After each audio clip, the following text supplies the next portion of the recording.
আম গাছের সামনে নিয়ে যাই। অতঃপর একটা বড় লাঠি দিয়ে আম গাছ থেকে আম পাড়তে চাইলে আমার মেয়েটি চিৎকার দিয়ে বলে ওঠে, বাবা, তুমি এটা কি করছো? আমগুলো এখনো ছোট, সবেমাত্র মুকুল থেকে আম হয়েছে। এগুলো পাড়া বা খাওয়া কোনোটাই উচিত নয়।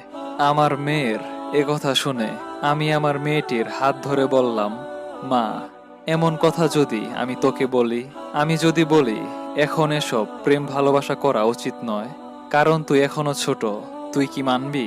এই আমগুলো এখন যেমন খাওয়া যাবে না, আর কেউ খেলেও তা স্বাস্থ্যের পক্ষে ক্ষতিকর, ঠিক তেমনি এই বয়সে প্রেম ভালোবাসাও তোর ভবিষ্যতের জন্য ক্ষতিকর।